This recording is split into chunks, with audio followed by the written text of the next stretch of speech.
उत्साह कार्यकर्ता का जो बना हुआ है उसको और मोरल बूस्टिंग करने के लिए लगातार विभिन्न कार्यक्रमों के माध्यम से भी और पत्रकार वार्तालाप के माध्यम से भी पार्टी का प्रचार जारी है। आज हम सबका सौभाग्य है कि भारतीय जनता पार्टी के राष्ट्रीय सचिव, एक प्रखर वक्ता, जम्मू रियासी पार्लियामेंट कॉन्स्टिट्यूंसी में जुगल किशोर शर्मा जी के लिए एक न सिर्फ 6 मार्च समूचे जम्मू रियासी पार्लियामेंट्री कॉन्स्टिट्यूंसी के अंदर मोमेंटम को और बूस्ट देने के लिए आज हमारे बीच में अब पधारे हैं, जिनका एक बड़ा कार्यक्रम शाम को 5 बजे अकाली कोर सिंह नगर डिग्याना में रखा गया है। वहां पर भी आप सबको आमंत्रित किया गया है। मैं चाहूंगा कि आज की प्रेस कॉन्फ्रेंस के माध्यम से सरदार मनजिंदर सिंह जी सिरसा, जो हमारे बीच में आज जम्मू में मंदिरों के शहर में पधारे हैं, पार्टी का जो प्रचार चल रहा है उसको और उत्साह देने के लिए आपके साथ रूबरू होंगे। धन्यवाद जी। मैंने विक्रम रंधावा जी, रंजोत जी, हमारे चरणजीत सिंह जी गुप्ता जी और सभी प्रेस के बंधुओं को पहले तो मेरा नमस्कार है। इस पवित्र मंदिरों की धरती पर आज हम देश के प्रधानमंत्री नरेंद्र मोदी जी के लिए, जो उन्होंने पिछले 10 साल में देश में ऐसी प्राप्तियां हासिल की जिसके चलते पूरी दुनिया के अंदर आज सबसे, अगर कोई पॉपुलर नेता है, अगर सबसे पहचानने वाले नेता हैं, अगर सबसे अपने देश को आगे ले जाने की पहचान रखने वाले नेता हैं, ऐसे नरेंद्र मोदी जी के लिए आज इस जम्मू लोकसभा के अंदर अपने लोगों के साथ बातचीत करने के लिए मैं आया हूँ। पहले तो मैं अपनी कम्युनिटी को जरूर एक एड्रेस, जब से हम सुबह से बातचीत कर रहे हैं, कि जो मोदी जी ने किया है, एक तरफ वो कांग्रेस है जो कातिलों की पार्टी है, जिसने हमें इतने गहरे जख्म दिए हैं, उनकी कभी भरपाई नहीं की जा सकती, और फिर उन जख्मों के ऊपर मरहम लगाने की बजाय इस कांग्रेस ने हमेशा उनके ऊपर नमक लगाने का काम किया है।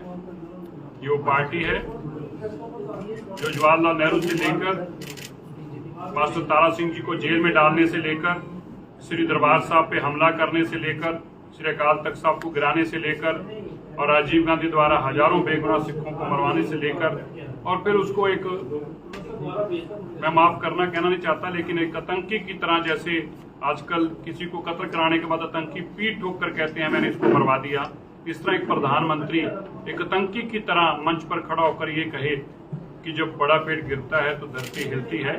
हमें ये बहुत दुख है, खेद है। इन जख्मों के ऊपर मरहम लगाने का काम देश के प्रधानमंत्री नरेंद्र मोदी जी ने किया है।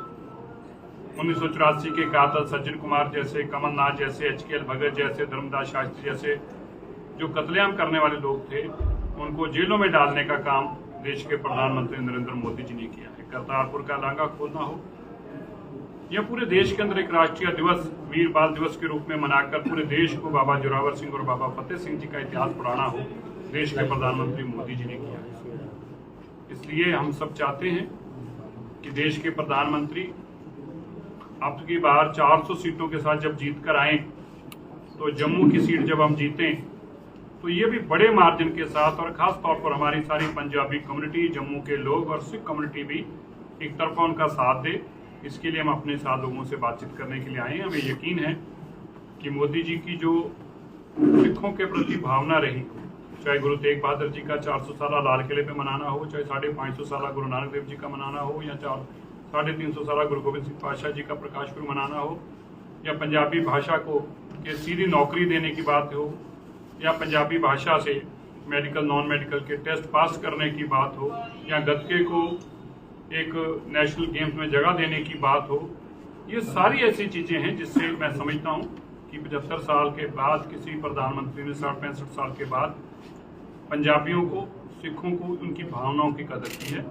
और देश के अंदर जैसे आपने देखा, एक तरफ गांधी परिवार है जिनके माता जी का पूरा जोर लगा हुआ है कि कितनी बार उस बेचारे को लॉन्च कर चुके हैं कि किसी तरीके वो लॉन्च हो रही है, और वो है कि वो लॉन्च होने का नाम ही नहीं ले रहे।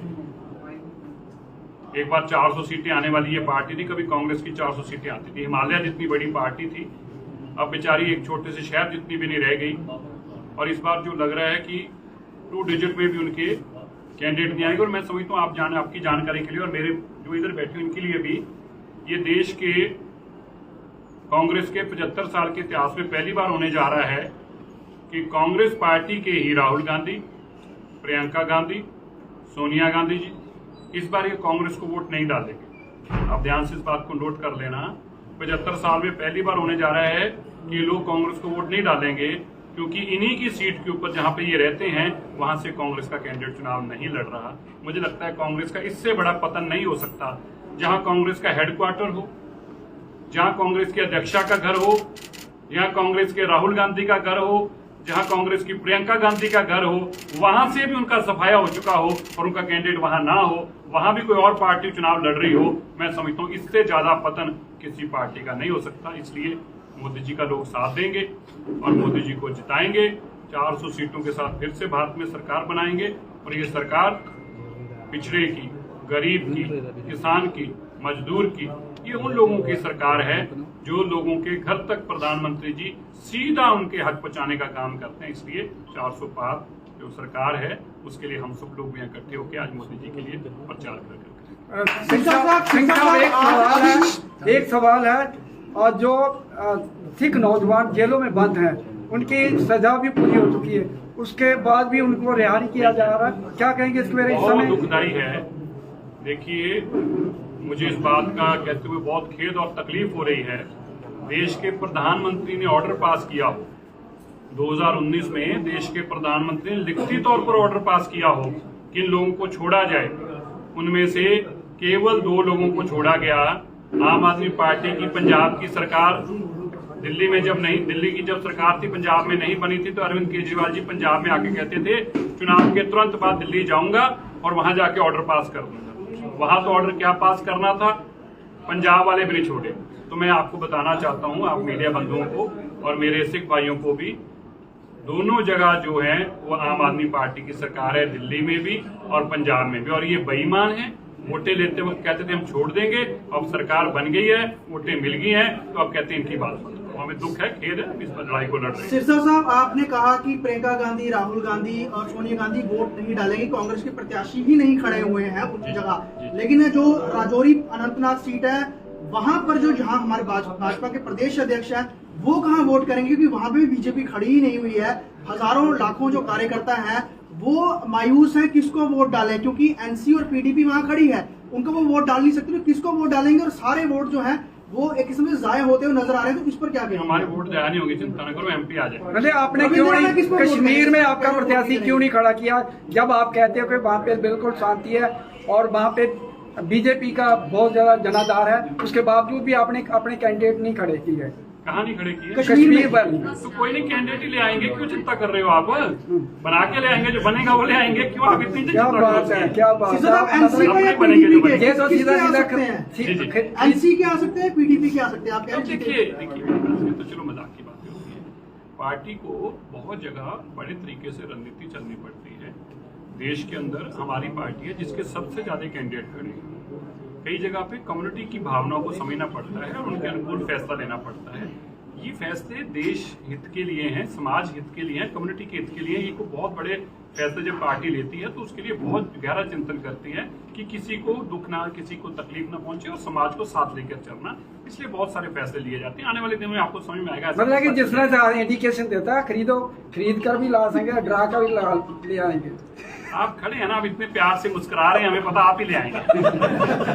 सर, रात को फिर रजौरी में टारगेट किलिंग, फिर एक मुलाजिम को निशाना बनाया गया, क्या कहेंगे? बिल्कुल जी, देखिए पाकिस्तान तो चाहता है और बार बार वो तंकी हमले करता है। हमें खेद इस बात का नहीं है, पाकिस्तान हमारा दुश्मन है।